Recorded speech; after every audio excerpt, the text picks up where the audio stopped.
What's going on, Notre Dame football fans? I'm Tyler Horka. That's Tim Hyde. This is the Notre Dame football show. Sans Mike Singer, who is taking a much needed vacation. Hopefully, he's getting a lot of time with his little baby girl, who's somehow, like 4 or 5 months at this point? Time's going by too fast. But, Tim, you know what that means?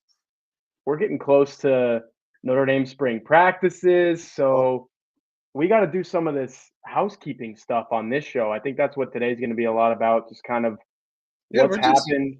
Yeah, what's happened in the last couple weeks, I guess, which is not much, but a lot at the same time. Before we get into all of that, how are you doing, man? It's good to see you on here. no, it's fun. No, exactly what you're saying. It's like this little because I mean, obviously Notre Dame hasn't gone this far in first off forever, right? They've never played a game in January 20th, but as far as a title game, obviously since the January of 13 against Bama, so it's been a while, and now we're all hyped. I think Notre Dame fans are taking a nice pause, still celebrating, enjoying it. But I also feel, at least for me, at least when you see people on the message board or Notre Dame fans online and things of that nature, excited as hell. It's like, let's hurry up and get going, get going. The little videos they've already posted. Those guys are working hard as could be, and I mean, we're right in that little lull, so to speak, waiting for a spring ball, which I know starts right after St. Patrick's Day, basically a day or two after that. So Freeman will be up there talking. You and everyone's only going to probably want to talk about Ohio State, Penn State, Georgia, and he don't give a damn. So, which is really exciting. That means 2025's here, and we'll be talking about quarterback about every 15 minutes, and from there on, right? I mean, that's going to be the biggest storyline. Obviously, we'll dive into that here over the next month, but the quarterback battle is going to be exciting for you guys, everyone in South Bend, because Singer and I broke it down a couple weeks ago. Like, sure, there's a semi battle a couple of years ago. People thought with Cone, or obviously the Hartman fake one with Buckner. Wimbush book really wasn't one. Kaiser Malik, yeah, you could say it was for a hair, but Kaiser was coming off 2015. The job was his in 16. As Malik never saw the field again after he played a few snaps against Texas in 2016. So he was done. And it's probably going back to, like I said, you had Reese, who started in 11, and they went with Golson in 12. I think that's the last true competition in fall camp for a coach to pick one. So it's going to be exciting for you guys. So I'm really looking forward to reading everything and how it's going to flow. And everyone's already picking teams, right? Like, I want this guy, or I don't give a damn. Let's just go beat Miami. That's all I care about. That's going to be a biggie. It's funny you mentioned that because I go to our loose emoji message board right now, Oh and yeah, there's a lot of lively threads in there. I mean, some good discussion, everything from Micah Shrewsbury knocking a microphone off the table to Notre Dame having the best women's basketball team in the yep. country. But Grace Hall's lit up. Grace Hall's lit up. Yep. But the thread that has by far the most views on page one of our message board Yep. is one started by one Juicy J, who is a very lively contributor down there in Indianapolis for us. We love you, man. Literally, the title is "I'm starting to come around." ... And then if you click on it, he's talking about how he can see Steve Angeli being the starting quarterback. But to your point, the give and flow, like the ebb and flow, the give and take in that thread is CJ Carr, Steve Angeli, and it's like a game of tug of war in that thread. And I I, think you're right. The next month, between next month and a half, 2 months almost, sure, two between months. now and the spring game, is that's all anyone's going to want to talk about. And I'm surprised it's not on our run sheet today. But like you said, we're going to have plenty of time to talk about it. No, exactly. Plenty. And it's funny you mentioned that real quick. I saw it and I was like, don't touch it, Tim. Just stay out of that thing. But I saw the thing, it just keeps going. It just keeps growing legs on that thing. So it might be one of those late night ones tonight or tomorrow. I'm going to sit back. I just want to read people's opinions. I started to a little bit, like, bright and early this morning because I saw it. I was like, I'm going to stay away from that. I'm going to stay away from the quarterback one for a while. But yeah, definitely looking forward to reading that because the opinions are going to be, they're out there because everyone's already picking sides. It's a battle royale already going on. So that's what's going to be so exciting. here once they start throwing that ball around here in the next 30 days, basically. What I was happy to see in that thread though was like the Steve Angeli proponents pointing out the sacks that he takes or some of his deficiencies. The CJ Carr proponents saying, "Hey, we got to remember that this kid has never played college football, and you want to run him out at Miami and then at home against Texas A&M." So, yeah, this offseason, just go back to your original point that kicked all of this off. Like, I know you went all the way back to, like a decade ago to find like a true It quarterback feels like, competition. yeah. I mean, this is only going to be my 5th season on the beat, and there definitely has not been one. Like Jack Cohn was better than Drew Pine and Tyler Buckner. Yes. Tyler Why he was Buckner was there. better than Drew Pine. Yep. Sam Hartman and Riley Leonard came in to start, and they did. So, yeah, this is legit quarterback competition, which is pretty exciting. Also pretty exciting, Tim. I kind of want to get into the meat and potatoes of our show today. I know, exactly. We said we weren't going to talk about quarterback. We just spent 6 minutes on it. So there you go. I know. Let's get out of there. Mike Mickens, I think, and I'm going to kind of compare him to somebody, though, but I'm glad that Notre Dame was able to keep one of them.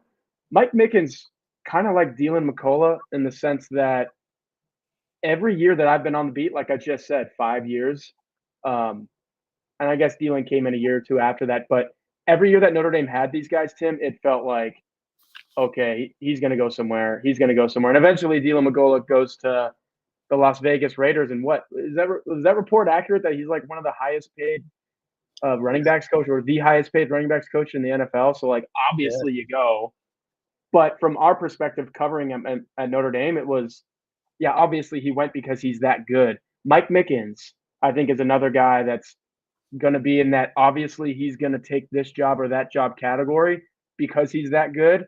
And Tim, Marcus Freeman has been saying, like, this guy is legit. He's ready to be a DC.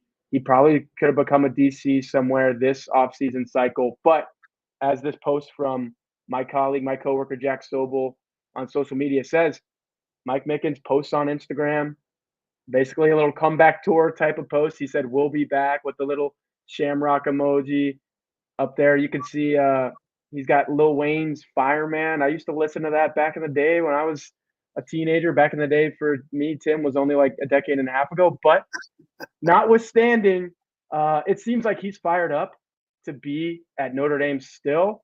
And Tim, I want you to kind of get into why Notre Dame should be fired up that he's here. I mean, I could go all day, but from someone who's not boots on the ground in South Bend, it's probably still pretty obvious to you, right? Oh no, I mean it's exciting. Number one, you have, Notre Dame. Everyone looks at Notre Dame, talking about the NFL, Division I football, the big boys, the heavyweights. Everyone's always looking at coaches. Notre Dame's on your resume. It means something. It just does, and that's why Notre Dame is such a massive brand that it is. Just like Texas. Texas has a safety coach. All of a sudden, he's a Georgia Tech DC. So that tells you, once again, Texas on that resume. So certain schools out there have that massive cachet that always means something. So, and here you go, Notre Dame. The brand name goes all the way to the title game. And all they lost was 2 NFL guys back to the NFL when you really look at it, and Al Golden and Dylan McCullough. So they have 2 guys that just came from the NFL 3 years ago and are going back. So I find that a huge, huge positive that they've ever been able to keep everyone around. Al Washington interviewed obviously last year for the BC job and finished second to that one. So you got the whole group band coming back together is the way I look at it. The 2 losses, yes, elite football coaches, but they're replacing them with 2 really good ball coaches with a lot of experience, and that's a big positive right there. And then with Mickens, man, he's 5 years at Notre Dame. 5 could be like 15 somewhere else. That's the grind and the pressure cooker that is Notre Dame. And for him to come here, obviously, as a young guy, I mean, he came before Freeman. So that tells you, that is the coolest thing as a coach, is when you're plucked. I mean, he was a group of 5 corners coach. Obviously, Cincinnati was starting to make a name for themselves with Fickles, the head coach, Dan Brock OC, Freeman is the DC. But for Brian Kelly to go pluck him away from Cincinnati before everyone from Cincinnati started to go all over the place, right? So I think that's a big positive. for Mickens, and it's awesome that Freeman. I know that whole talk was this co-DC. My humble opinion, I think that was an internet fan thing. I truly do. I mean, everyone's like co-DC, and it just ran like wildfire all over the place. Where Freeman's like, no, I'm going to go get the best coach, the most experienced guy for this program, and that's what he did. So I don't think it was a risk or anything. I mean, it's his best friend, so obviously he's communicating with him. It's not like Mickens didn't know what's going on. But at the same time, Mickens had opportunities. He interviewed at some other places. He's back at Notre Dame for one more year, and that's all that matters for these young guys. And great corner group. That's going to be awesome to watch this year. Going back to my original point, though, and I can already see the Notre Dame fans getting all up in arms about it, is if Mike Mickens is, like you said, only here for one more year, everyone's going to circle back to this hire of Chris Ash and be like, well, if you would have just promoted Mickens, he'd be here for longer than 1 year. But to your point now, switching it back to you, I totally agree that Marcus Freeman was like, hey, how can I keep Marcus Freeman is, I get it, he's a long-term guy. You have to be, but you also have to be a short-term guy to be a head coach in college football right now. He's thinking about 2025, and he said, how can I field the best defense for Notre Dame in 2025? And he said, let's get an experienced guy at defensive coordinator. Check Chris Ash. Let's keep Mike Mickens somehow in basically the same role. He's still the DB's coach at Notre Dame. It's like the best case scenario for Marcus Freeman. So if Notre Dame doesn't win the national title, say Notre Dame goes 14-2 again, and you end up losing Mike Mickens. If you're one of the people who's going to sit there and say, oh, that was a waste of a 2024, 2025 cycle on Marcus Freeman's part. No, it wasn't. Because 14-2 is still a really dang good football season, and you still had Mike Mickens for one more year. He could have been gone after this year. I tell you that right now. It was a huge thing for Marcus Freeman to do what he did, honestly. And kind of to your point, I guess I'll share the – Yeah, real quick off of that, just going back to my little point about the thing, that I think that was a fandom thing. And my belief is I agree. How fast Freeman acted. I mean, Jim Leonard is the big name, obviously, out there. Everybody was calling him. It's, Ohio State gave him a call. Penn State gave him a call. He said, no, I'm going to stay here. Freeman originally called him when he got the job in 2021, when he got hired in December. That was his call. Comes back 3 years later, calls him again. That dude's entrenched in the NFL. He's happy as could be. He's turned down NFL DC jobs, for crying out loud. So to stay in Denver and to keep learning under Sean Payton, because he knows he's going to get something good.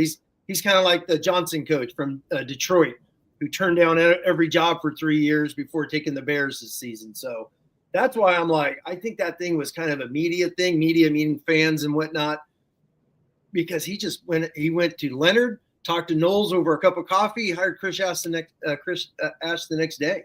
So that tells you his pecking order on what he wanted for the DC. So, and he kept Mickens through it all. Mickens is going to be, I think he's going to be in the NFL. So he's going to be producing. He's already got some NFL guys. He's got more coming in the pipeline. They're going to be evaluated and drafted.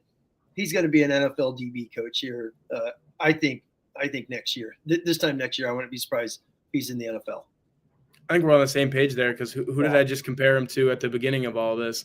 Dylan McCullough. And Dylan McCullough to me screams somebody that, can recruit the college kid, develop the college kid, coach the college kid, but these guys, I've been around them enough in the last 3-4 years. They can relate to the pro too. Like, no question about it. So because they're winners. These are coaches that win. These are coaches that have already produced guys.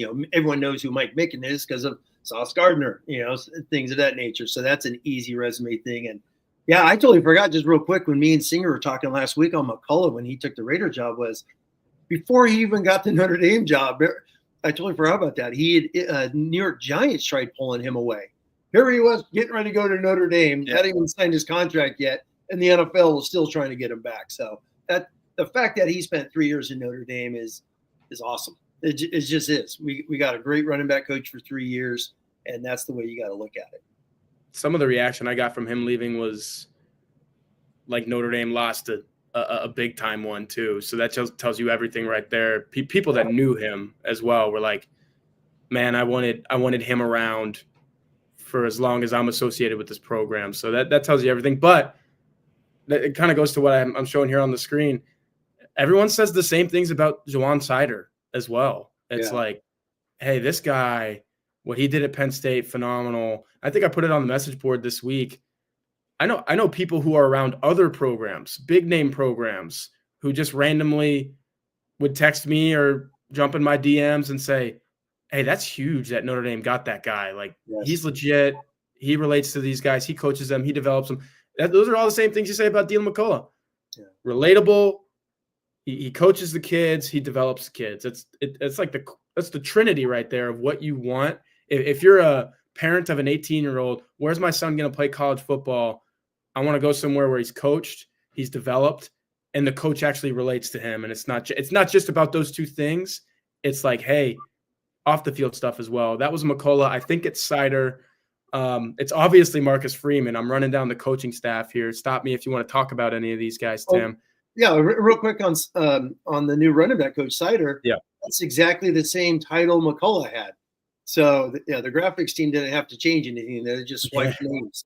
So that was an easy one right there. Yeah, associate head coach, running backs coach, just replace McCullough. You got an NFL coach with a heck of a guy in Sider who has a great resume. I know Singer and I talked about him a ton last week, but I mean, just being at Penn State for 7 years, that tells you another thing about a coach. The fact that James Franklin, he's gone through some coaches, but he kept him around this entire time. And I think that says a lot about an assistant football coach. Yeah, Mark with glasses. Appreciate you for being here as always.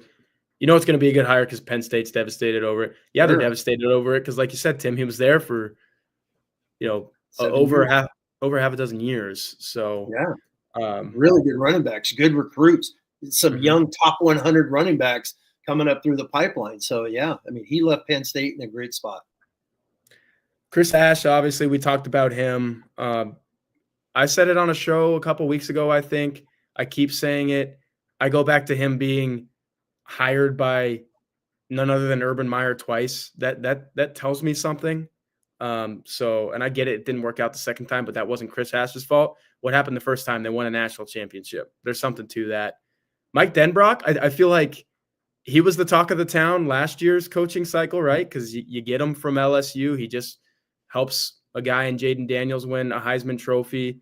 I think he did a pretty good job of coaching Riley Leonard this year and making that offense better as the season goes on. So he's not being talked about, but maybe his second Notre Dame offense in this third stint that he's here is better than the first. And that could be a really big thing for Notre Dame. Marty Biagi, I think everyone wanted to feed him to the masses at the beginning of last year. It felt like Notre Dame's special teams were a little chaotic, but he's back. And the special teams down the stretch, man, if you take away the kicking flaws, made some plays all over the place. So that's big. Mike Brown, continuity, I think, is the biggest thing there. I don't know what your thoughts on Mike Brown are, Tim, but like there's some people who are thinking, oh, he's just the next Notre Dame wide receivers coach who's not going to work out or is not working out. I like that there's some continuity there at least. Like let him do this thing with arguably, I know Jack Sobel, my coworker, would say a much better group than last year. I'm not sure about that. I think their transfers coming in are better than last year's transfers class. And then hopefully Jordan Faison stays healthy. Maybe Jaden Greathouse, what we saw in the national championship was him taking a step. Like if Mike Brown develops those guys, do you think the wide receivers are going to be a whole lot better this year, Tim? I know Singer and I have a rule. We don't want to talk about it, but I know. But still, I mean, it's just a joke, obviously. On paper, yeah, I mean, you got Greathouse now going. I mean, it feels like Greathouse has been here 8 years now. So he's going to be a junior. Faison a junior. You got guys who have had 100-yard games in the playoffs. That hasn't happened in the last couple of years at Notre Dame. That's got to be a positive. Fields is a big Claypool, Miles Boykin type of a wide receiver.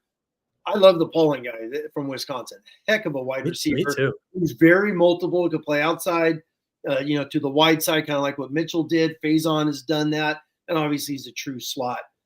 And then it comes down to the young bucks. All those young guys that they're all a year older. I swear. I mean, we've been hearing about KK Smith. That's a junior. It's like you're in year 3, buddy. Time to step up. Micah Gilbert probably could have played last year, as you know. You saw him a ton, but he wasn't needed. So they didn't have to play him because they had the older guys. on paper, heading into 25, this is knock on wood here, without a doubt.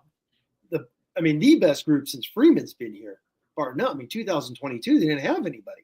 So, 2021, we're looking as the gold standard with Kevin Austin and Avery Davis's slot. So that's what we're, and even 2020, the playoff team, you had McKinley and Ben Skoranek. Skoranek had to turn into a fullback in the NFL to keep on a roster. Those are the best wide receiver units over the last, since Claypool and those guys left after 18-19. So it's a good group. So I'm excited just because there's some damn good names there. It's like, let's see these guys, and then whoever the hell is going to throw the ball to him. So, yeah, well, Chris says whoever's going to throw into it is going to be a better passing QB. We'll see about that. That would definitely help the wideouts, no doubt about that. Max Bola, don't need to spend any time on him. I will say this about him: he's another one of those guys, Tim, where for as long as you can keep him at Notre Dame, you've done well. Yes. Because shooting star, rising star in the industry. We knew that before he even coached a down at Notre Dame. Exactly. He spent 3 or 4 years with Saban. Saban kept him around, kept finding different roles to keep him around. And then we find out that Bill O'Brien was going to hire him at BC, give him the linebacker job. And then boom, obviously the spot opened up with O'Leary going to the pro. And they hired him the same day. Just like, here you go. Boom, we're hiring you. Done deal. We're not going to waste your time. You're the linebacker coach. Biaggi, rest of you guys figure out safety. So that tells you perfect right there, Tyler, on the importance of Max Bola. So he's a stud. The next one, we actually got a question from Justin here. Gino Guidugli. I don't know if you're hot button type of take on him, but do you have one? Yeah, real quick, this is interesting because he gets so much grief. Yeah. Because it's like, well, what has he done? I look at it as I think he's done a hell of a lot. He took Sam Hartman, who was a shotgun, play action, obviously the offense they ran at Wake Forest, and he turned him into a play action shotgun guy into a true pro style quarterback. That's not easy for a guy who's got 70 starts under his 60th start. I think wasn't his 60th start against Ohio State, if I remember right. Maybe it was his 55th, something like that. That's just insane. So that tells you how much football Hartman played. I thought Gino did a really good job. Obviously, the give and take with Angeli, when he's been in there, he's showing stuff, which means that's coaching. And then obviously with Riley Leonard, he was a different quarterback from the beginning of the season to the end of the season, and that's coaching. So Gino's getting this raw deal, I feel, from some, and I look at it as the guys that have been on the field, that is coaching. And I think he's had to take 2 transfers and turn them into Notre Dame quarterbacks. I think he's done that. Whether fair or not, whoever starts for Notre Dame this year, people are going to lump Gino Guidugli, whether it's high success or like lowest of the lows. They're going to be like, this is Gino Guidugli's fault because he's been coaching Steve Angeli for 3 or 4 years, whatever it is. CJ Carr for 2 years. So Gino Guidugli, like you said, I don't know. He's just a hot button guy for some reason. He is. And I think that because he's got 2 transfers, and it's like, how do you can't grade him other than the performance of those quarterbacks coming from different systems and learning an entire new system really instantly, and that's not easy. So that's why I think he's done a good job when you look at what he's had to do. Mm-hmm. Talked about Mike Mickens, talked about Juwan Sider, Joe Rudolph. There's a guy who probably is going to have a really good unit. I know that I keep thinking on the offensive line. I'm starting to but with each passing day, get a little more worried that maybe Notre Dame lost too much depth with the guys that they lost in the transfer portal. And I get it, you bring in a big freshman class, but you never really get offensive linemen from the portal, and when you do, it doesn't seem like it works. So that's why I want as many Notre Dame guys to stay. And Pat Coogan's a Notre Dame guy. Rocco Spindler's a Notre Dame guy. They're going to be suiting up for somebody else this season. Sam Pendleton started at Texas A&M, Notre Dame guy for a couple years. Right. He's gone. So I'm a little worried there, but if you stay healthy, you're going to have 5 really good ones. And I think Joe Rudolph's going to put together something really good there. Yeah, I mean, this is something, no one's really talked much about, but it's like in this era, this, NIL era, transfer portal, your rosters are, I mean, every year you got to make choices. Same thing in the NFL. Every year you got to make choices. Do we keep this third round guy? He's been here 2 years, hasn't done much. Bam, let's save money, get rid of him, things of that nature. I look at the offensive line as the same thing. You have 26 starts in Pat Coogan. You have 23 starts in Rocco Spindler. Pendleton had 7. If the reports are true, which they probably are, they came from Football Scoop, Pendleton got 350, 400K to go to Rocky Top. That's a lot of cash. Tennessee was in dire straits. And the fact that he went into the portal with a no contact tag already attached.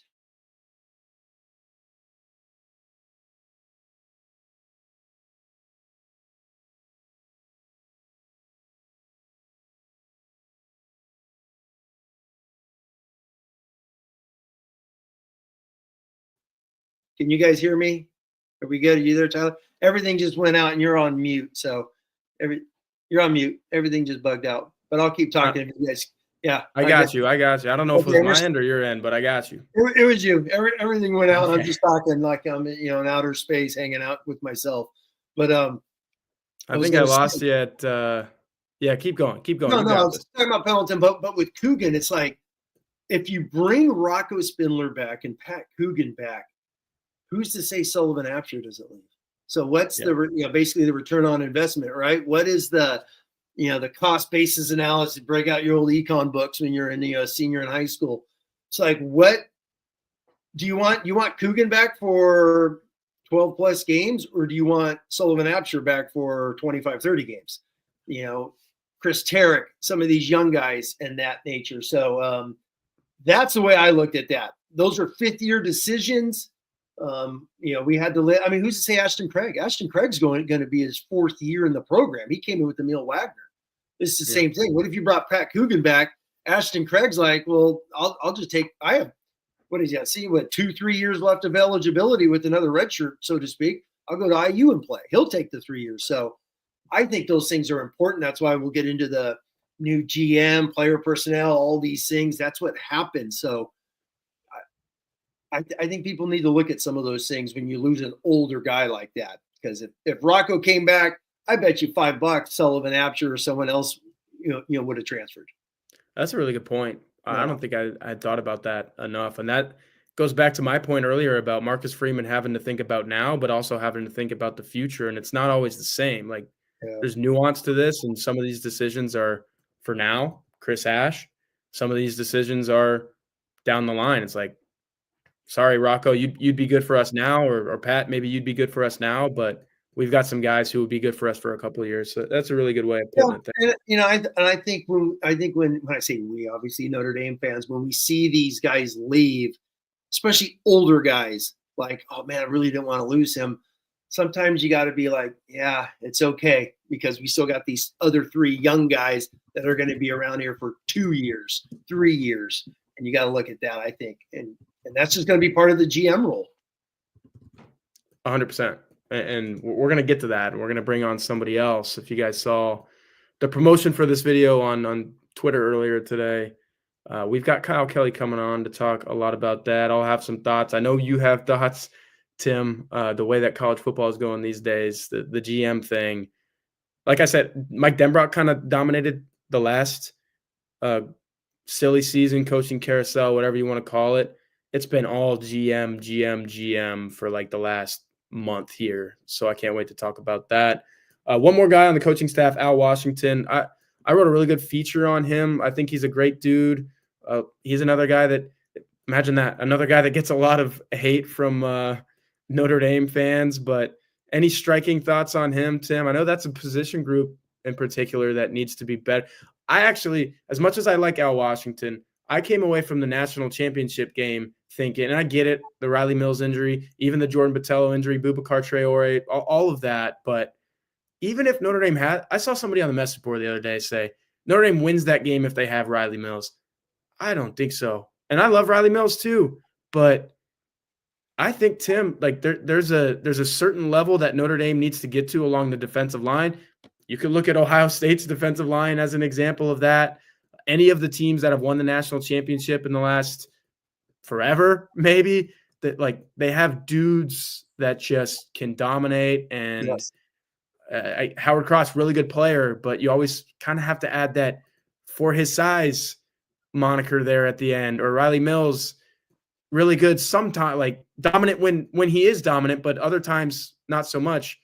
I do think Notre Dame needs to get a lot better along the defensive line if it wants to actually win a national championship. Yeah. Well, the Buckeyes front four is all going to get picked in the, top 100, which is basically what, second, early third round. So they're all going to get picked up in that. And,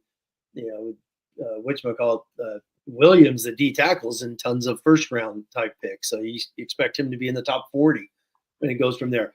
Al Washington, he's turning into the old gray hair, man. He's going into year 4. So he's up there in the Mickens years. So all I got to say about Al Washington, man, the guy had basically his whole starting D-line out, and he's turning third stringers into starters. Bryce Young went from third string to playing a ton. Tuli Alamaka, people forgot he was on the football team, and he's getting sacks and fumble recoveries. Logan Thomas is going to be a star once he gets back. Donovan Hinish looked like to be a role player, and he's out there busting his butt. You get, obviously, Rubio back playing a ton. Cross, Howard Cross had 1 foot the entire playoff run, so that tells you how much he played. Obviously, losing Mills was a killer because Cross was the All-American last year. Mills was the All-American this year.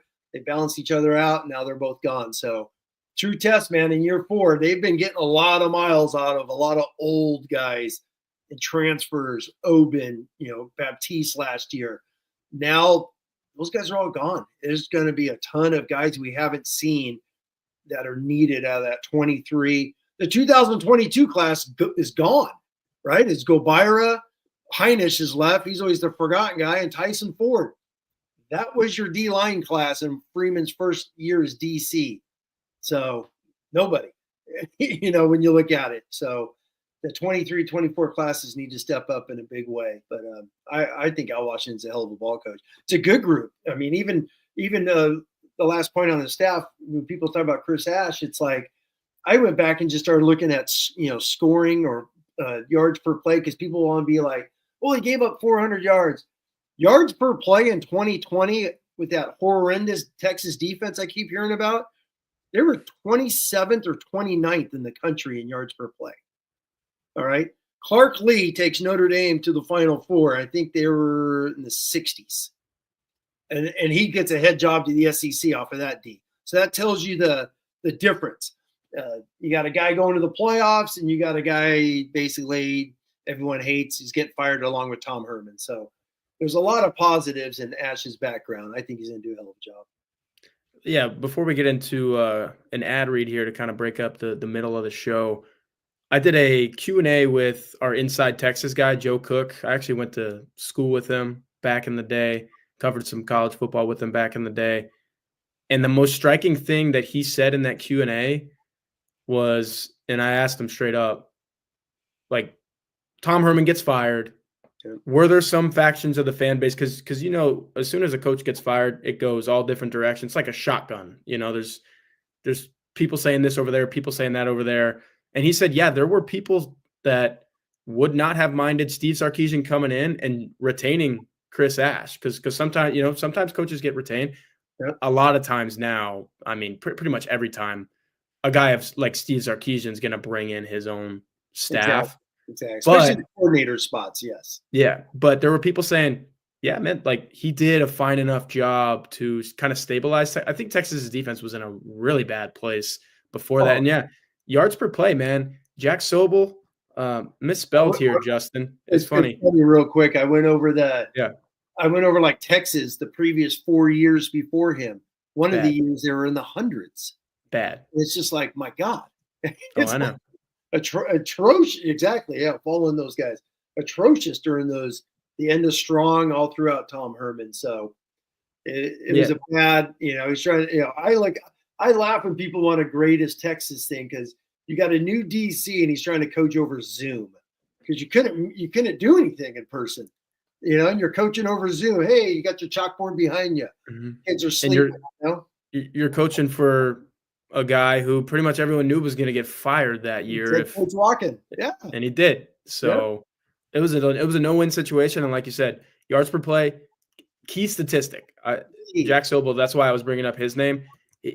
Jack always tells me, to hell with the total yards, man. Give me yards per play, and I'll tell you what a defense or offense, for that matter, really is. So because you don't know exactly. Does Yeah. the punt return all the way down the 12-yard line? You hold them to a field goal. You know, does it? You know, as the offense fumbles, takes it back to the 32, and you only have a 32-yard drive. Well, it took them 7 plays to get there. Things of that nature. That's a defense fighting. With his back to the wall. Here's another things like that. Notre Dame example. One last point on this is, I guess, Army, I think, ran for over 200 yards at Yankee Stadium. But go look at the yards per play, man. That was like one of their worst games of the year. So don't tell me that Army ran for 200 yards against Notre Dame. I want to see how many yards per rush they had, and Bryson Daly would be the first one to say, "Hey, it wasn't great. I got a lot of bruises from that." Exactly. When you run the ball 58 times, you're gonna get. I mean, you're gonna get 200 just by the average there. So. And I think that's what it was. It was sub 4 yards per rush. That's Notre Dame doing its job. So exactly, especially against an option team. Yes. Yeah. Speaking of doing a good job, we know that our friend Augie at the Augie's Locker Room does a great job, and we know that you love Notre Dame memorabilia and unique, one-of-a-kind Notre Dame items that you can only find at one place, Augie's Locker Room. Augie's Locker Room has moved to a brand new location, sort of brand new. I mean, he's been there for a minute now. But come see that new store at 1733 North Ironwood Drive in South Bend, right down the street from Notre Dame. When it is Notre Dame football season, or maybe you're coming for the spring game, when the weather gets nice, maybe you're coming to see Notre Dame lacrosse. I mentioned women's basketball team at the very beginning of this show. They will be hosting a couple NCAA tournament games. Might even be the number 1 overall seed. We'll see about that. But any occasion that you're in South Bend, you have to make time for Augie's Locker Room. They have a wide selection of Notre Dame Stadium pieces, jerseys, helmets, autographs, and one-of-a-kind Rockney items. You can find exclusive Joe Montana signed items and famous sculptor Jerry McKenna's replicas of the bronze statues around the stadium. Augie gets new items all the time. If he doesn't have it in his store, he will find it for you. Visit Augie at 1733 North Ironwood Drive in South Bend and see the vintage helmet display dating back to 1890. He's got some amazing items. You want to see them, visit augieslockerroom.com or call him at 574-277-6363. All right. We're going to transition to a part of the show where we're going to bring on our friend Kyle Kelly. Kyle, let's get yourself unmuted there and tell us how you're doing, man. We've got some important Notre Dame, I guess, recruiting topics, but it's all intertwined these days, as Tim was saying earlier. Like, the recruiting is tied to the support staff, if you would call it. I would just call them coaches at this point, because like they are as essential as a coach. That's what we're going to dive into. But before that, how are you, man? I see you rocking that new On 3 swag that we got last week. Yeah, I can't really wear the polos in February, even though I'm inside. I kind of feel. I mean, I know you're wearing one, but Tim's rocking my vibe with the quarter zipper jacket. So, I love it. Yeah, the rowback. If I wouldn't have just used the oven and the stove to cook some dinner, like literally an hour, maybe 30 minutes before this, and kind of heats up the apartment, I would be with you guys, because this is the one tell of how cold it is outside in a 1-bedroom apartment. My dog loves sleeping by the back door back here. Like, that's his spot. Never gets on the bed anymore. I don't know why, but the past couple nights, I'll wake up in the middle of the night and that dude is on the bed. He's like, I don't want anything to do with the draft coming through that back. Kyle, I don't know what it is over there, but it was like -11 wind chill the last couple mornings. Just brutal. It's -5 right now where I'm at. So we've had an Arctic freeze for about 6 weeks, it feels like. It's cold. Not a fan of all that, but I am kind of a fan of, honestly, and let's get right into this, because Tim, I know you have all the thoughts. Kyle, very smart dude as well. He's got the thoughts. I'm kind of a fan of where college football is headed in terms of who's kind of running the show behind the scenes, right? And these days, it's the general manager, and if it sounds like a pro organization, that's because it is. And That's why when everyone was saying, oh, Chad Bowden losing him, not a big deal. I'm like, I get it. There's a lot of guys that can do that job, but he did that job well. So why would you want to lose that? And let's transition it over to Mike Martin. Like, what do you guys think Notre Dame is getting in a guy who I think it's interesting? He's never been a college coach in his career. And while one of y'all starts talking, I'll pull up kind of his file, but he's never been a college coach in his career. Marcus Freeman is hiring him to do one of the most important college tasks these days, which is run that general manager department. First of all, what do you guys think that entails? And then what do you think Mike Martin's going to bring to it? I'll let you guys decide who goes first here. Kick it off, Kyle. Yeah. Is this going to be a conversation, Tim, before I start, is this going to be a conversation about Chad Bowden or Mike Martin? Yeah. No more Chad. He's with the enemy. As I posted, he got overpaid so big, he doesn't even know what Notre Dame is anymore. He's chilling. He's hanging out in Manhattan Beach now, man. He's loving life. He's not freezing, that's for sure. So if anyone doesn't know where Manhattan Beach is, Google it. That's where he's enjoying life. So he's okay. Yeah, he's doing okay. And I think Notre Dame is actually going to bounce back from this pretty well, because my main viewpoint coming out of this is I think that Chad Bowden was wearing a lot of hats for Notre Dame last season. His first as a general manager, he was managing contracts, managing NIL, roster management, departures, additions, primarily additions. They didn't really have any departures while Bowden was there. A lot of those guys have still stuck around. And then, the whole reason Chad Bowden got the job was because he was such excellent recruiter, at least in terms of connecting with Notre Dame's recruits and targets and commits. And, I know that's something Marcus Freeman has talked about both publicly and behind the scenes of, talking about Chad Bowden's value to the program. So when you look at the makeup of the Notre Dame roster the last couple of years, the Notre Dame front office staff in personnel department, as you want to call it, Chad Bowden was basically trying to balance 3 different jobs. And now kind of the way I see it is obviously they're going to or they already have hired. We're just waiting on the announcement of Mike Martin, who's going to be the GM. I think he's going to be I think this is going to really operate similar to an NFL team is the way I see it, where he's going to have an oversight of the whole roster in different parts of the program, and he'll be involved in every which area. And, usually general managers, at least in an NFL franchise, have the final say.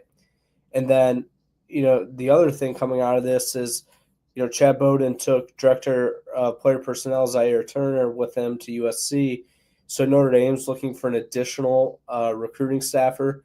They already added a couple of recruiting staffers to expand the staff before the season. And I think this is something Tim really wants to hit on is I think this is really that Bowden's departure has laid the groundwork for Notre Dame expanding the front office, so to speak, the personnel department, the recruiting departments. As college football continues to evolve, that's what Notre Dame is going to do as well. It's not just going to be one guy doing recruiting, one guy doing personnel. There's going to be a much more expanded, crop of guys in that front office, and that's what you're seeing. A lot of the other teams do it as well. So I do like where Notre Dame landed with Martin in order to give them that NFL presence to start in the main role. No, you're right. And I was jotting down a few of those things, and that's because and this is what is exciting, for me, just, obviously all football fans in general, exactly what Tyler was talking about. You could say the NFL model, but it's also Notre Dame kind of playing catch up because some of these teams have been doing this stuff for a while. And I think a lot of it is portal related. Obviously NIL portal it's open now. And I think Notre Dame is saying, hey, we're starting to get more dudes, bigger branches and go out and get some guys. But you're definitely right with Bowden. When he started, he was the defensive recruiting guy for Freeman. He had the God, who's the other guy who went to Illinois, right? He was doing the offense, and now he's at SC. I always forget his name, but you guys know what I'm talking about. The one that what's Trey that? Brown. Yeah, Trey exactly. Trey Brown. Both those guys came from Cincy when Freeman came, so he's handling the defense. Freeman gets the job, becomes a recruiting coordinator. Recruiting coordinator is your traditional recruiting coordinator, but at Notre Dame and at 90% of every other programs, it's just your assistant, Mike Elston, Brian Polian handle it. There's always an assistant handling that, which was the management, phone calls, keeping tabs on that. But Chad Bowden, he did a hell of a job. I mean, the numbers, I spent an hour today going over numbers that I'll dive into in a little bit. It has improved. It's drastically improved over from the previous 12 years. So that's a positive. But what's exciting is I truly believe, going off what Kyle said, this is what I felt all along as well. Like, Chad's leaving. I think I think Freeman was going towards these type of models anyway. He's got Matt Jansen who does scouting. He worked basically, I was Bill Reese before, Tommy's dad, that handled all the scouting. He's got that. But you got this recruiting coordinator. You got all these people tied in there. Now it's time for someone to rein them all in. And that's kind of the general manager. But then you got to replace with the player personnel, which handles – that's the other thing I think is always lost. We talk recruiting. Who is the voice in the staff, the office staff, meaning obviously your assistants, your strength coaches – you're always meeting with those players, man, but you need that little, that one person that could just handle and just chat with these guys, see what's always going on, boyfriend, girlfriend, back home issues, school issues, all those. And that's your player personnel, keeping the roster in tune. The recruiting coordinator is talking about 26, 27 classes. And then what I love about Mike Martin, obviously coming up the ranks, man, you just sit. I went back, I was Googling old NFL media guides, for crying out loud. You can just type them in, find the PDF, and you start scrolling down. I was trying to hunt, what's his path? Who has he met along the way? And there's certain people, and obviously the main one at Notre Dame is Jansen, who is with at Texas. You see them in the media guides together. And then he got recruited. And I just love this as a coach. I've been taken from some other programs when your name's been mentioned and kind of got recruited to go to places. That means a lot as a person. Going back to Mike Mickens, coming from Cincy to Notre Dame. He was at Houston for 11 or 12 years. That is entrenched, and he gets promoted to go, gets basically recruited, to go to Detroit and start a whole new system with the entire roster with Dan Campbell and all that. I think that is unbelievable. That once again shows so much about Mike Martin and what he means and his reputation in the field. My biggest thing real quick, and we'll just keep shooting around because it is an awesome era, so to speak. I like the fact, because Notre Dame, they've had great success in the transfer portal, right? Who are those guys? Watson wasn't a portal guy, but some of these guys, Bo Collins, for example, Baptiste last year, those fringe 5th round picks, free agent type guys, and they've got him to come to Notre Dame. I think that's what Martin's going to do is he's got an eye. He knows how to watch those 5th year seniors, those true seniors, so to speak, that are going to be grad guys, and say that guy could be a 5th round pick. Let's give him 5th round pick money to come to Notre Dame for a year. That's what I think is going to be awesome, to have that great experience to go out there and go hunt and watch those guys. And then my next question, Kyle's going to be, obviously with blue and gold, recruiting size and things of that nature, and Tyler figuring this out, is I would love to know, is Martin who's he going to bring in? He's got buddies out there. He's got some old under people that have been rooting up in the system. Is he going to be allowed to bring a couple in? And are those people regional scouts? I don't think we've ever really talked much about that, but California is so important. The Phoenix, Scottsdale is so important now. Does he have someone that just manages that? Does he have someone that just, hey, man, you just deal in Texas. Let these coaches coach. They will build relationships, but let's go find these players for these coaches. And I think that is the biggest sea change when you get into Notre Dame recruiting, Before is, you go recruit your regions, bring back the pot of guys, and we'll watch film. Man, now these guys are starting to find guys for the coaches to give thumbs up on, and I think that's awesome. That's awesome to see what Notre Dame's going to.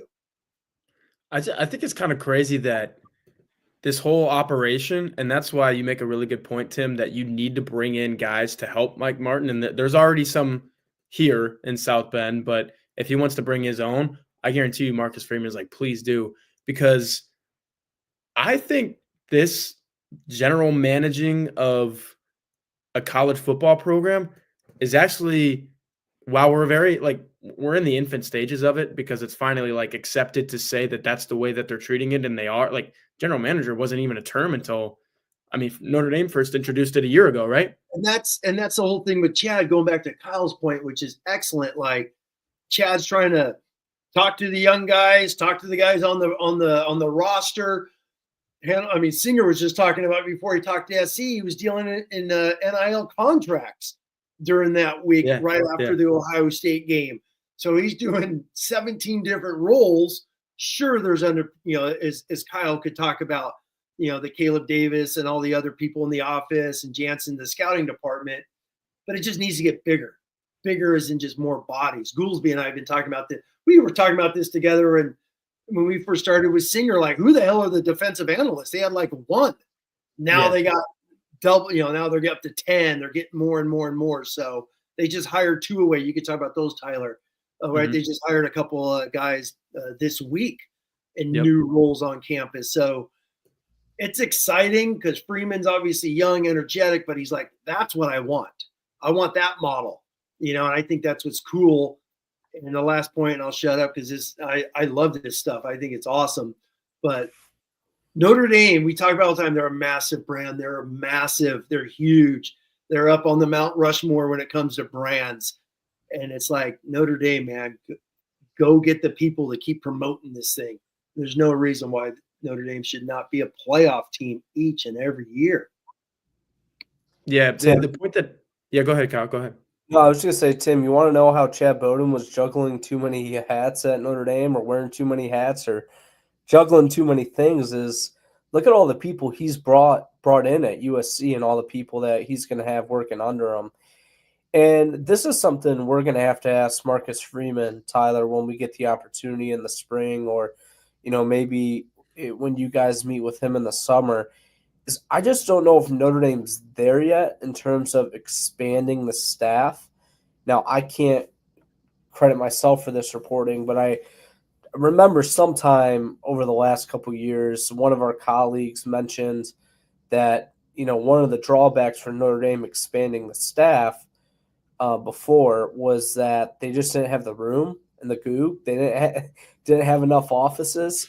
Now, it kind of feels like a lame excuse, but supposedly that was the case. But now with your, building a new facility, you are going to have more office space, by making the college football playoff and bringing in that extra 20, 30, 40 million, whatever it is, you are going to have the resources to pay guys. So I still don't know if we know completely how it's going to evolve, but I think we can say pretty fairly that Notre Dame is going to expand their staff as college football continues to evolve. No, it's funny you mentioned that, because that was a Brian Kelly thing, where it's like Brian Kelly talked about that for every time they try and hire people, like, where the hell are we putting them? Get bungalows? We're going to start at Notre Dame bungalows outside. So, the construction sites, because you're right, the Goog was so full, they had no room. So, so many things. Brian Kelly's always a lightning rod, but so much of what he talked about has taken place now. Even remember Charlie Weiss used to talk about when he came aboard, all these changes he wanted to make. Those changes happened when Kelly took over. Kelly wants all these changes. Freeman's now getting them. So just a cycle going back to Notre Dame playing catch up. But the good thing with Notre Dame is it is moving fast. And you could see, Pavakwa, the new athletic director, and his whole entire business mindset and his experience of dealing and all that, being around all these types of things and seeing college football from the NBC side, they're moving fast. They need bodies, they're getting them. They did it last year with Bowden, but I think that whole role just keeps changing. And Kyle's right. I mean, SC, as soon as Chad got that job, he got 8 people hired in 72 hours because he's like, I need this, I need that, I need that. I think Notre Dame's going to do that. And they're doing what's exciting is they're doing it with a guy that's been around. I always go to Notre Dame in the brand. Notre Dame is, I always call them the Microsoft or the Apple. Big company. And there's nothing wrong. Chad did a hell of a job, but there's nothing wrong with bringing in a guy with 22, 23 years sitting in these rooms in the NFL level, being in the draft rooms, you know what I mean? Being in those scouting departments, being in with owner meetings and things of that nature, seeing how the upper management works. And man, all we have to do is look at his role and what some of the people I have never in my life listened to Detroit Lions YouTube podcast. I've actually found a couple of just popping up in the algorithm now. I've listened to a handful, and these guys are like, man, this guy was with Dan Campbell and the new GM since day one, his role. So I found that really exciting. His role as one of the top scouts there, prepping for the draft. And obviously that's what Detroit's built themselves on. And just real quick, as you talk about Dan Campbell, hell, I just thought of this. What are the Lions known for? Knocking the hell out of you, right? Best offensive line in the NFL, defensive linemen all over the place. That's kind of what Freeman always talks about, as you know, Tyler, in those press conferences, is O-line, D-line driven. So it's pretty cool. You got a Dan Campbell disciple coming aboard to help Freeman out. I find that pretty cool. Yeah, the Lions did pretty well this year, did they not? I mean, I know how the playoff game went, but until then, exactly. That was a fun team to watch, and I think they're ahead of their curve. Like, they were better last year than they should have been then. They were one of the best teams in the, there were people legit saying that they were one of the best, or the best NFL team for a large stretch of that season. And yeah, I guess people are saying Mike Martin had a lot to do with that. It's Detroit. I know Kyle doesn't want me to say it, but it's like Detroit and Cleveland, man. These are the dumpsters of the NFL. Seattle Seahawks have been to Super Bowls. Cleveland Browns have not. So it's like, Tampa Bay couldn't win a game for a decade, and they got Super Bowl titles. So Detroit, I'm sorry, Kyle, I probably shouldn't have said that, but I don't know what a Super Bowl title is in my lifetime either. So, well, actually, I was 4. Jerry I was Jones 4 months old. Yeah, I mean, he's got a new Netflix special every 6 months, so he's keeping the Cowboys alive. But no, it's exciting time, especially Kyle. I know Mike with recruiting to start covering these new roles. How is that office going to be run, be organized? If there's one thing that I know you kind of threw the shade there at Chad at the beginning of all this, Tim, but if there's one thing that he's been saying, even when he still had a Notre Dame logo on his chest, that was right, and he was right in the USC press conference too, was that this thing is changing daily and at a rate where we're going to be doing this same podcast on February 18th, 2026, and we're probably going to be talking about completely different things, like positions that have popped up that you would never even imagined. That's why, like, if we can get an interview with Mike Martin after his first year, I get it. Everyone loves the intro press conference, but I want to know after his first year, Tim, how different, how different, and two, how much crazier is GMing basically a college team compared to what he was around with an NFL team in that front office room where there's only 32. Is it 32? Is it 30? 30 pro teams 32. Around there. And yeah, I mean, we don't count Cleveland, but I guess they're in there. Oh man, Kyle, you could have just stayed off the video, man. You're taking shots left and right. Anyway, you got those teams, and then you got the colleges that you're choosing them from, basically. And there's only 130, maybe you go up to 150 because sometimes you get the kid that comes out of nowhere FCS and plays professional football. Yeah. Now Mike Martin is doing this at, like you said, an Apple or a Microsoft, Tim, one of the best brands in college football. And he's got to look at all 134 of those other, 133, whatever, of those other teams, because there could be a Notre Dame player on one of those teams. There will be on Yes. any one of those teams that's going to be on the roster in 2026. And then I don't even know how many. You're the high school guy, Tim, and Kyle, you're a high school guy yourself. I don't even know how many high school football teams there are, but you gotta be on top of all those too. Because what does Marcus Freeman always say? We're gonna major in high school, and then we're gonna go to the portal. So I think Mike Martin in a year is gonna be like, I know exactly what I signed up for, but there's just so much stuff, because that's always been the case. You're always recruiting the high schools, but now I think you're recruiting the other colleges at a rate you never did before. And you got to be ahead of that curve. I'm talking about the Detroit Lions being ahead of that curve. You have to be ahead of that curve if you're Notre Dame, because Alabama's going to be on that curve. I don't know. There's people that believe in Kalen DeBoer. I'm not so sure, but Georgia, I know for a fact Georgia's going to be on that curve, and Texas A&M, all these other schools. That's where Notre Dame taking this leap, and I've seen it in the comments tonight, to this more pro-style model is huge, because look at the Lions, man. That's a pro organization out of nowhere. They turned it around because they figured it out. And if Notre Dame is figuring this out with Martin and whoever they hire to help Martin, I think maybe you start getting on that curve, and like people are coming after you because you're the big dog. Notre Dame in the last 10 years, yeah, you've had good seasons, 10, 15, 20 years, whatever. You had good seasons. You've never been ahead of that curve. And now if you can nudge out there and win the Daytona 500, I don't know if you guys are racing guys, but I popped into that the other day. Like, nudge your nose out and don't be fine with drafting in the back of the pack. And I think that's what this is for Notre Dame. Yeah, the left turn circuit. I turn it on every now and then, so check it out. Everyone's got the blinker going one way the whole time. So we used to have season tickets at Texas Motor Speedway, so I had to put a reference in there. But I'm not so much into it anymore. I would love, like Kyle, going back to scouting. Obviously, recruiting coordinators do that, assistant coaches in the past like that, and the scouting department, before is Bill Reese, then Matt Jansen obviously replaced him, having that mind or that eye that's used to doing that, because Matt was in the NFL, and then he went to West Virginia, and now he's obviously at Notre Dame. But that do you just have a guy who just concentrates on Florida, Atlanta, that whole region, and just keep diving into things? But what's your thoughts on that, Kyle? Starting to branch out, and how does that office work in recruiting to keep finding those guys? Because we can sit here and talk, recruiting rankings, 5 stars. There's only 30 of them on average. You go, let's just say the top 50 players. Those guys are all going to want such and such up front, and half of them are going to transfer in a year.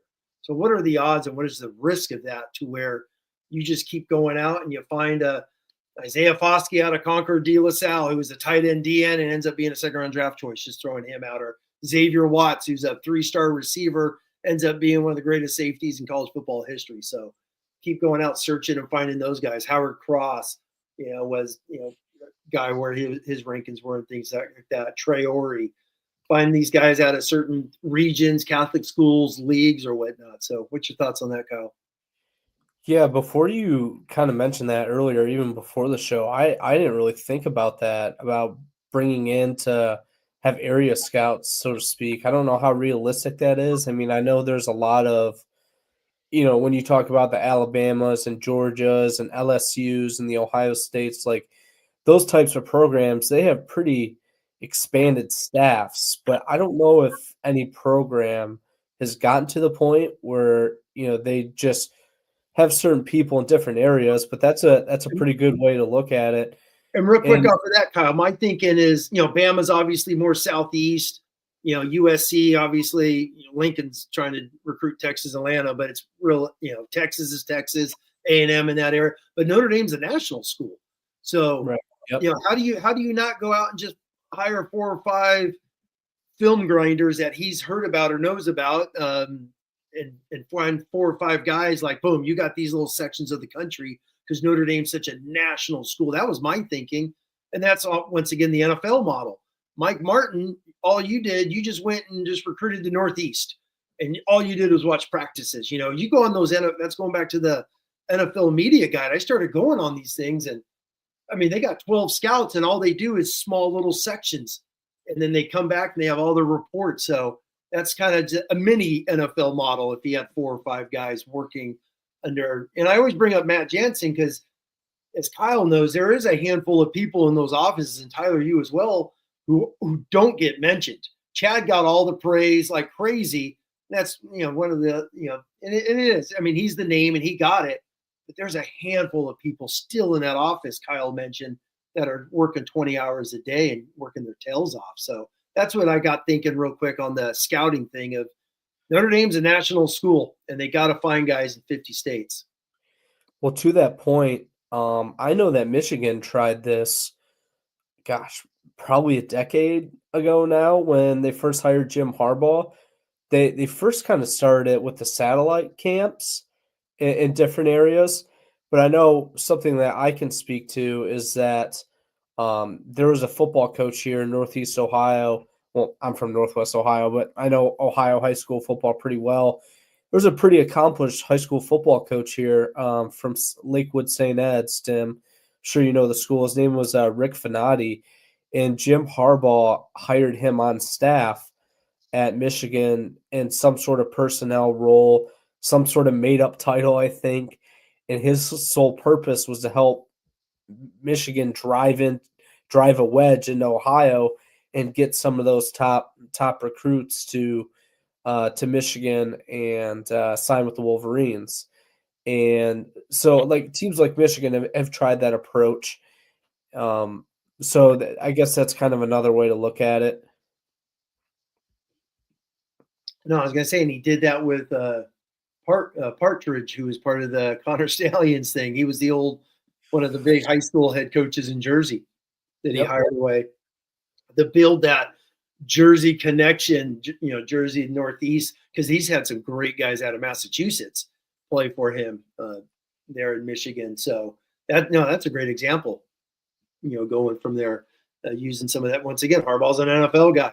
He had some NFL mindsets, and we could talk about Connor Stallions a million times, but at the end of the day, he had a scouting department and he had a profile he recruited to, and we saw what happened to that at obviously the tail end of his career when it all came alive there. I know everybody's probably going to get 15 Connor Stallions, things of that nature, but yeah. Tim, you mentioned you're sitting on some numbers about the improvements that Notre Dame is.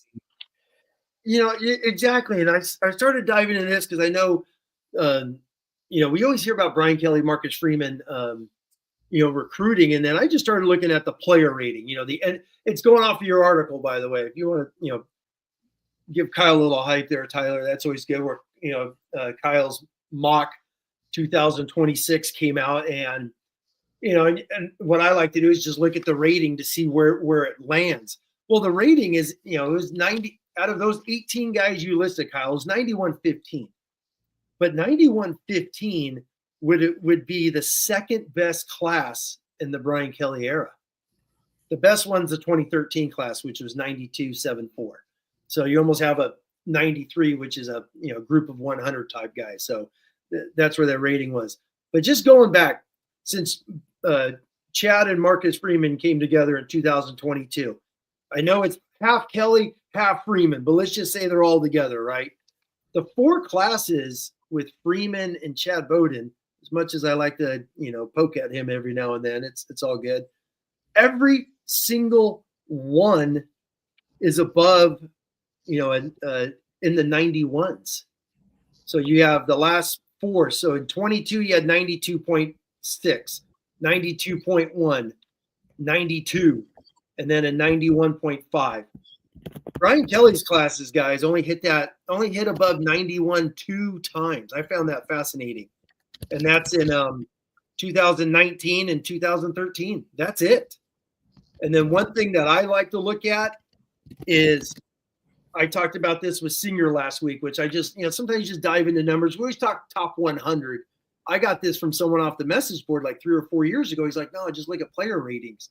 So I like to look at the 93s, because if you got a 93.0 plus, you're basically a group of 100 candidates, top 100. Because really the guy who's number 89 to 115, you're basically the same rating. They're just picking who's who. So Freeman and Bowden, you had 6, 6, 5, and 8. But you go back-to-back classes, every single back-to-back class was more than every single Kelly class, meaning, like 6 and 6, there's 12 the last 2 years, signing 12 guys in the 93 ratings. Kelly never had 2 classes back-to-back that ever hit that. Never. You only had 1 year where they hit above 10 over a 2-year period. So just some corny numbers just to look at the difference. Instead of always looking, because Senior always talks about this, and I love what Mike talks about, where sometimes you just don't look at, well, your class was 12. Well, what does that mean? How many guys did you have on there? Maybe you signed a bunch of guys that were ranked 500-600, like Cam Hart, who ends up being in the NFL, and you took a flyer on some guys like that. So for me, I like to look at the 93 ratings. Who's right around that 93? And one of the guys who was not a 93 is Jaden Greathouse. He was 92.95, so he's on the cusp. And then you got Mark Zachary in this class coming in 25, right on the cusp. Everyone expects him to hit. So just a cool little example of the positive nature of Chad Bowden, Marcus Freeman. They are bringing more players. Obviously, we saw that in this playoff run in year 3, but I find it positive, and that's what gives me really, really excited to bring an NFL guy, his experience, and some of the new messaging, maybe a few newer things how to do it, to go out and find maybe 2 more great houses, talking about them as a rating guy. Find out some more guys right around that hub that could come and play at Notre Dame. So I just found those some interesting numbers about the positivity of what Freeman has done in recruiting compared to the previous 12 years. So again, what Tim was talking about is I did a mock class, we call it, on Monday morning at Blue and Gold, where I projected how Notre Dame's 2026 recruiting class is going to finish, which is the current recruiting class right now, the 2026 cycle. I headlined it, obviously, projecting the next 11 Irish commits, because I only included 18 commits in my first mock class, because last year at this time, 7 of the players who ended up signing with Notre Dame in 2025 didn't have an offer this year. So, you got to leave a little bit of room there. But Tim, if I can ask you this, because I remember when I posted this yesterday, I thought that you were saying that this class was kind of underwhelming with the score that you tallied up initially. Are you saying now that this mock class actually is pretty good score-wise, or is it still one of the underwhelming? Is in it? I mean, and obviously you guys know, as we all know, ratings are going to come up and down. This is, Kyle knows this because we were talking earlier today. Like, man, they have the 2026 ratings are going to have a massive upgrade here in the near future. So they're behind, and we know that's going to kick in. But if this class ended today, it would be Freeman's lowest ranked one. And I think coming off of a national championship run, that would be a disappointment. Like, what the heck, man? You got all these positivities. You got guys going to the NFL. Jeremiah Love's going to be on the cover of magazines next year. Exciting quarterback possible next year.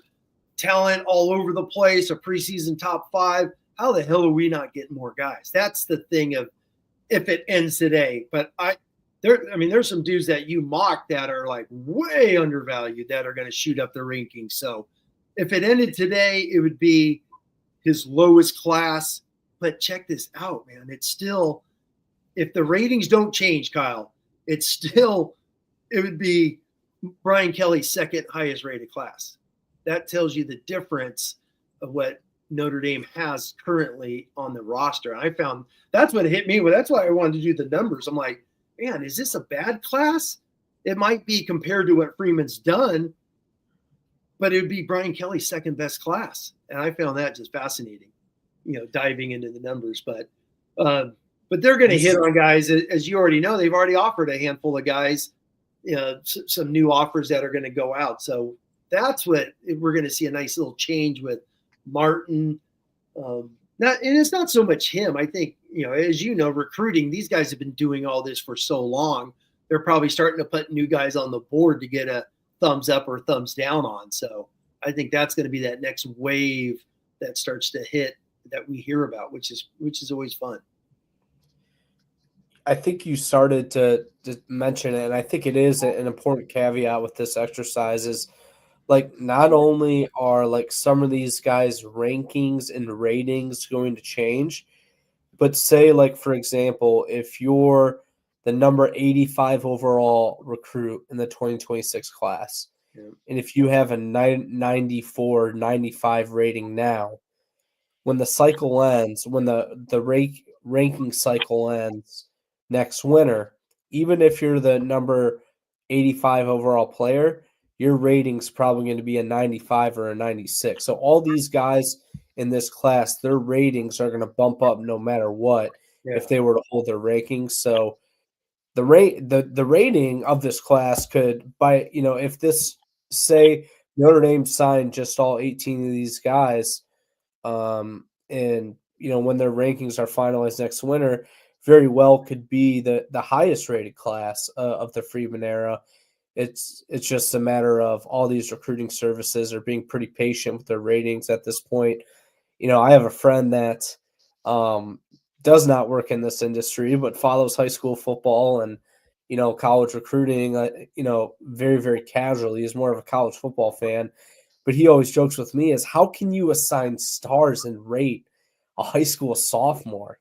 And crazy. So that's a challenge, and there will be a lot of fluidity there. But Tim, I appreciate you enjoying my mock class. There was some thought that went into it, and I'll have a couple more over the next couple months, and they're certainly going to expand in size. I didn't think it was fair to project a 25-man class and, half of the class probably doesn't end up at Notre Dame because there's this whole nother group of offers that are going to be sent out that ends up signing with Notre Dame. And especially as you mentioned with Mike Martin now, like he's going to want, I don't know how much he's going to be involved in recruiting, but I got to imagine he's obviously going to, in terms of roster building, is going to have his say and want to put his spin on things. So I got to imagine that, there will be a certain set of guys that he'll want to target as well. Well, that's his expertise. I bet you, heck yeah, if I get hired and I'm the new Notre Dame general manager, it's like, man, show me some players. Show me some players. I want to check these guys out. Where's he from? Oh, he's from this area. Oh man, who's that 112-pound DN he's killing every play? Okay, he starts to learn those few things. So I bet you he's excited. And just real quick as we start to wrap up the show is one thing we haven't mentioned. I've been dying to dive into this. Is Mike Martin wanted this job? I mean, the guy spent a few days on campus, and he jumped at it. Some people are like, "Well, I got to think about it. I got to talk." The dude jumped at it, and you got to want to be at Notre Dame, man. It's a different animal. You guys living in beautiful downtown South Bend, one of the 10 most gorgeous cities in America, stuff like that. So you gotta want to come to South Bend. And well, he's leaving Detroit, so I guess it is an upgrade. But anyway, never been to Detroit, right? But who knows? I'm sure. Have you been there, Kyle? I'm sure Kyle has. Then if he's oh yeah. Have you actually not been, Tim? I've never been to Detroit. I've been to Cleveland.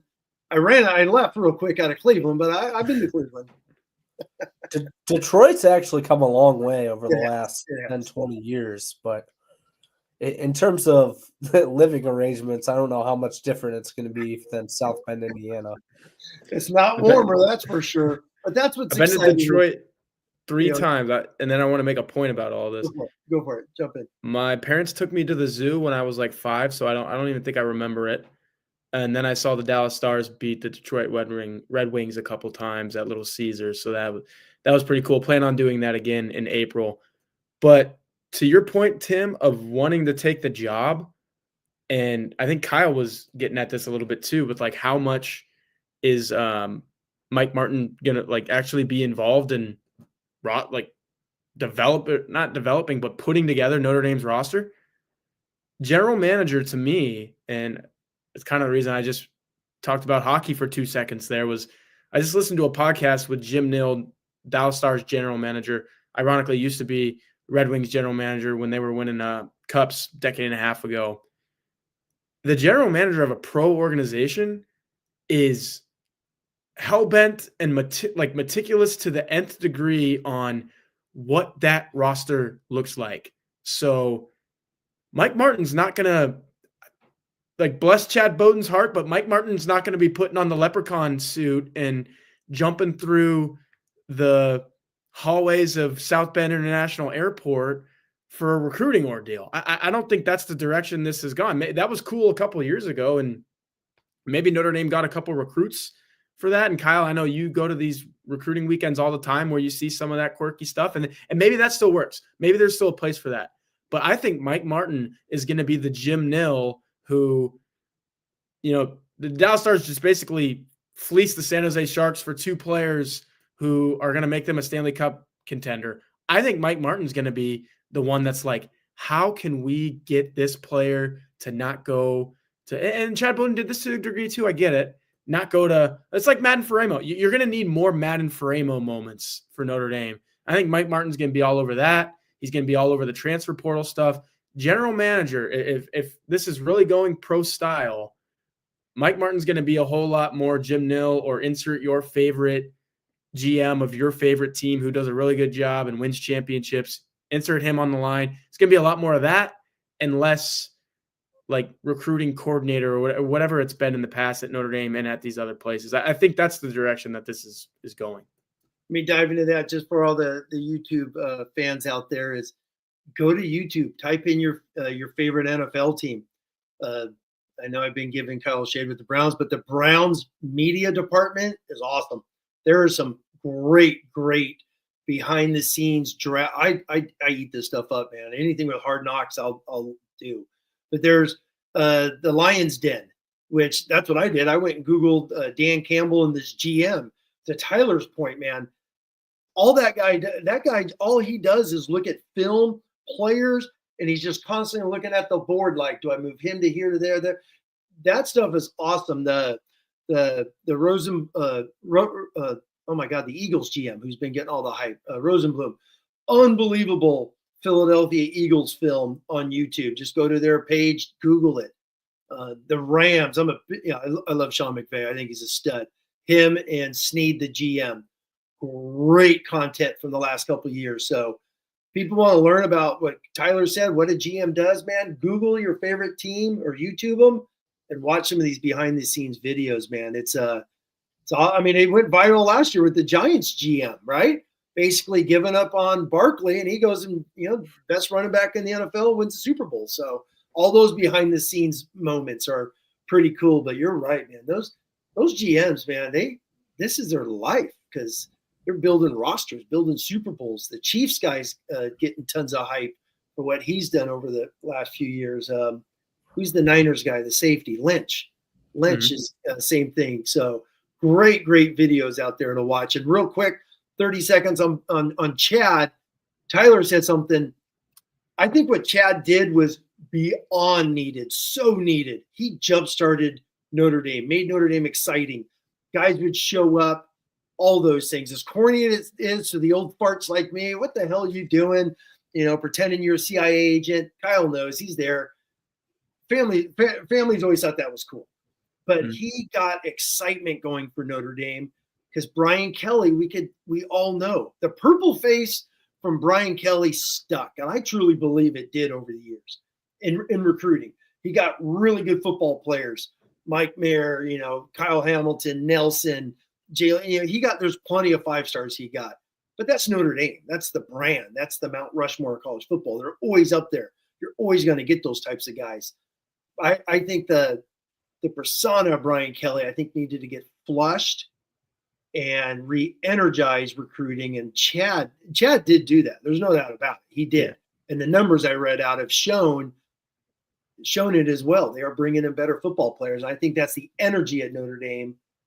And now with this run, Freeman, the new GM, some new hires he's going to have, the people that are on staff that Kyle knows well. Just keep working. Keep working. Keep this engine going. So that's what's exciting, I think, for Notre Dame fans. Yeah, Kyle, before you, it looked like you had some thoughts that you wanted to share, but before you do, no shots from me at Chad Bowden, because if you've seen me on the message board, I've actually come to his defense a couple times because I think people get like way too entrenched in being a prisoner of the moment, and they're like, let him go. No. Listen to the head coach when he tells us like that guy was really important, because he was. But like the one thing that I will side with the fans on is that I think Mike Martin's going to be important. I do stand by the fact that he's going to do it a different way. He's a lot older than Chad Bowden, and he's been in the NFL for 25 years or whatever it is. Like he's going to do it a different way, but he's still going to be vitally important, because that's just, you hire a general manager for a college football team these days. That is a very important job. Well, here's the other thing is, I mentioned this multiple times throughout the show, but the job specifications of the general manager at Notre Dame now are going to be much different than what they were a year ago. Yep. Marcus Freeman adapted Chad Bowden's strengths, and his strengths gave him more responsibility. And the reason I unmuted my mic before, because, Tim, you mentioned Les Snead, the Rams GM. Guess who's going to work for Chad Bowden at USC? I think one of his sons. Oh, really? Okay. I'd only have one son, but Chad's brought in Dre Brown from Illinois. He's brought in Les Snead's kid. The Wisconsin guy from Pickle. Probably someone from Cincinnati, Zaire Turner.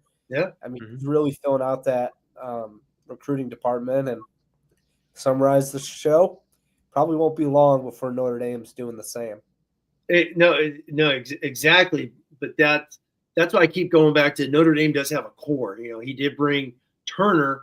I'm sure he tried bringing others, and that's what people stayed. And I think that's another big positive towards Freeman for keeping the core of that office intact as he's bringing in, some new people to come in there and work as well. Because Notre Dame's just, I say it all the time, and it's so true. It's its own world. It's its own animal, and it just is. That's why I'm a fan. I love it. They're their own person, their own universe, so to speak. I know we didn't get into the college football thing. We'll get into that in the next week or two once all those meetings are done. But Notre Dame matters. I think they proved it more than ever this season with the big TV contracts, the playoffs. The importance of Notre Dame is real, and they got a hell of a guy running it right now, and some exciting new hires coming aboard. Absolutely. Well, 60 minutes turned into 90. Not the first time that's happened. Won't be the last. I can tell you that. That'll be Mike Singer's problem the next time it happens, though, probably. But hey, anytime you and Mike want us on, Tim, Kyle, Jack, any of us, I imagine as spring ball gets going. No, exactly. No, I was going to say that that was fun. I know we had multiple topics.